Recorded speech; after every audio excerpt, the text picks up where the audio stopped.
ಹಿತ್ತಲಲ್ಲಿರೋ ಗಿಡ ಮದ್ದಲ್ಲ ಅಂತ ಸಾಮಾನ್ಯವಾಗಿ ಕೇಳೇ ಇರ್ತೀವಿ. ಆದರೆ ಈಗಿನ ಕಾಲದಲ್ಲಿ ಹಂಗಲ್ಲ. ಹಿತ್ತಲಲ್ಲಿರೋ ಕರಿಬೇವಿನ ಗಿಡನೇ ಮದ್ದು ಅನ್ನೋ ಥರ ಆಗೋಗಿದೆ. ಯಾಕಂದರೆ ನಾನು ಯಾಕೆ ಈ ಮಾತು ಹೇಳ್ತಾ ಇದ್ದೀನಿ ಅಂತ ಅಂದರೆ, ಆ ಕರಿಬೇವಿನ ಸೊಪ್ಪು ಅನ್ನೋದು ಹಿತ್ತಲಲ್ಲಿರೋ ಮದ್ದೇ ಅನ್ಕೋಬೋದು. ಆರೋಗ್ಯದ ದೃಷ್ಟಿಯಿಂದ ತೊಗೊಂಡ್ರೆ ಒಂದು ಕಣ್ಣಿಗಾಗಲಿ, ಒಂದು ಡಯಾಬಿಟಿಕ್ ಪೇಷಂಟ್ಗಾಗಲಿ, ನಮ್ಮ ಕೂದಲು ಉದ್ರೋದಕ್ಕೆ ಮದ್ದಾಗಲಿ ಎಲ್ಲದಕ್ಕೂ ಇದೇ ಪರಿಹಾರ ಅಂತ ಹೇಳ್ಬೋದು.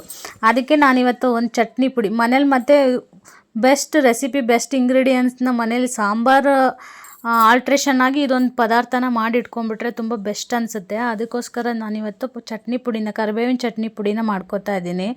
ಕರಿಬೇವಿನ ಎಸ್ಲು ಬಿಡಿಸಿದ್ದನ್ನು ತವಾ ಮೇಲೆ ಹಾಕಿ ಚೆನ್ನಾಗಿ ಹುರ್ಕೊಂಡು ಕಂದು ಬರೋ ಥರ ಹುರ್ಕೊಂಡ್ಬಿಟ್ಟು ಒಂದು ಪಾತ್ರೆಗೆ ಹಾಕ್ಕೊಂಡು, ನಂತರ ಕಡಲೆಬೇಳೆ ಮತ್ತು ಕಡಲೆ ಬೀಜ, ಆಮೇಲೆ ಉದ್ದಿನಬೇಳೆ, ತೊಗರಿಬೇಳೆನ ತೊಗೊಂಡು ಸಮ ಪ್ರಮಾಣದಲ್ಲಿ ಹಾಕ್ಕೊಂಡಿದ್ದೀನಿ 4 ಬೇಳೆಗಳನ್ನ.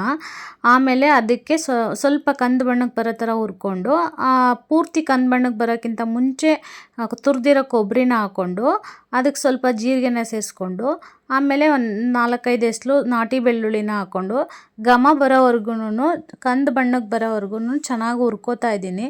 ಹುರ್ಕೊಂಡಾದಮೇಲೆ ಆ ಕರಿಬೇವಿನ ಹುರಿದಿರೋ ಎಲೆಗಳ ಮಧ್ಯೆ ಅದನ್ನು ಮಿಕ್ಸ್ ಮಾಡ್ಕೋತಾ ಇದ್ದೀನಿ.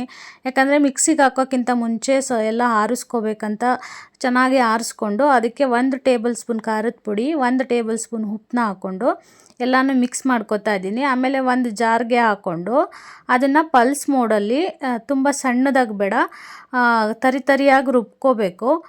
ಪಲ್ಸ್ ಮೋಡಲ್ಲೇ ರುಬ್ಕೊಳ್ಳಿ. ಯಾಕಂದರೆ ಅದು ಸಣ್ಣ ಆದರೆ ಚಟ್ನಿ ಪುಡಿ ಅಷ್ಟು ನೋಡೋಕ್ಕೆ ಇಂಟ್ರೆಸ್ಟ್ ಅನಿಸಲ್ಲ ಮತ್ತು ರುಚಿ ಅನಿಸಲ್ಲ. ಪೂರ್ತಿ ಪೌಡ್ರ್ ಆದರೆ ಅದು ಮಸಾಲೆ ಆಗಿಬಿಡುತ್ತೆ, ಚಟ್ನಿ ಪೌಡ್ರ್ ಆಗೋಲ್ಲ. ಸೊ ಅದಕ್ಕಾಗಿ ಈ ಥರ ಪಲ್ಸ್ ಮೋಡಲ್ಲಿ ಇಟ್ಬಿಟ್ಟು ಈ ಥರ ತರಿಯಾಗಿ ರುಬ್ಕೊಳ್ಳಿ.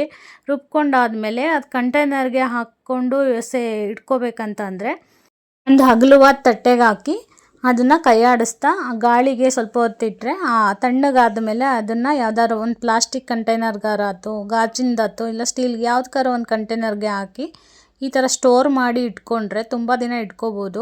ಫ್ರಿಜ್ಜಲ್ಲಾದರೂ ಇಟ್ಕೋಬೋದು, ಹೊರಗಡೆ ಆದರೂ ಇಟ್ಕೋಬೋದು. ಇನ್ನು ಮಾಡಿದ್ಮೇಲೆ ಚಟ್ನಿ ಪುಡಿ ಮಾಡಿದ್ಮೇಲೆ ಅದನ್ನು ಸ್ಟೋರ್ ಮಾಡಿಟ್ರೆ ಸಾಕಾ. ಇನ್ನು ಬಿಸಿ ಬಿಸಿಯಾದ ಅನ್ನದ ಜೊತೆ ಚಟ್ನಿ ಪುಡಿನ ಉದುರಿಸ್ಕೊಂಡು, ಆಮೇಲೆ 2 ಟೇಬಲ್ ಸ್ಪೂನ್ ತುಪ್ಪನ ಹಾಕ್ಕೊಂಡು ಚೆನ್ನಾಗಿ ಮಿಕ್ಸ್ ಮಾಡ್ಕೋತಾ ತಿಂತಾಯಿದ್ರೆ ಬೆಸ್ಟ್, ಸಾಂಬಾರ್ಗಿಂತನೂ ಬೆಸ್ಟ್ ಅನಿಸುತ್ತೆ ಮತ್ತು ಈಸಿನೂ ಇರುತ್ತೆ. ಯಾಕಂದರೆ ನಾವು ಅರ್ಜೆಂಟ್ ಟೈಮ್ಗಳಲ್ಲಿ ಸಾಂಬಾರು ಮಾಡೋಕ್ಕಾಗಲ್ಲ. ಎಲ್ಲಾರೋ ಹೊರಗಡೆ ಹೋಗಿದ್ದು ಬಂದಾಗ ಸಾಂಬಾರು ಮಾಡೋವಷ್ಟು ಟೈಮ್ ಇರಲ್ಲ ಅಂದಾಗ, ಇಲ್ಲ ಏನಾದರೂ ಅರ್ಜೆಂಟ್ಗಳಿದ್ದಾಗ, ಸೊ ಈ ಥರ ಚಟ್ನಿ ಪುಡಿ ಮಾಡಿ ಮನೆಯಲ್ಲಿ ಸ್ಟೋರ್ ಮಾಡಿ ಇಟ್ಟಾಗ ಈ ಥರ ಹಾಕ್ಕೊಂಡು ಕ್ವಿಕ್ಕಾಗಿ ತಿನ್ಕೋಬೋದು.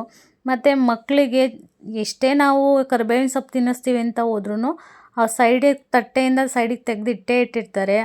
ಆದರೆ ಈ ಥರ ಚಟ್ನಿ ಪುಡಿ ಮಾಡಿ ಬಿಸಿ ಬಿಸಿ ಅನ್ನದ ಮೇಲೆ ತುಪ್ಪ ಹಾಕಿ ಅದಕ್ಕೆ ಮೇಲೆ ಒಂದು ಉಪ್ಪಿನಕಾಯಿ ಹಾಕ್ಕೊಟ್ರೆ ಮಕ್ಕಳುಗಳು ಸೈಡಿಗೆ ಕರಿಬೇವಿನ ಸೊಪ್ಪನ್ನ ತೆಗೆದಿಟ್ಟಿದ್ರು ಅನ್ನೋ ಕಂಪ್ಲೇಂಟೇ ಇರಲ್ಲ. ಮಕ್ಕಳಿಗೆ ಮತ್ತು ತುಂಬ ಹೆಲ್ತ್ ಬೆನಿಫಿಟ್ಸ್ ಇರಲಾಗಿ ಕರಿಬೇವನ್ನ ತಿನ್ನಿಸ್ದಂಗೆ ಆಗುತ್ತೆ ಅಲ್ವಾ.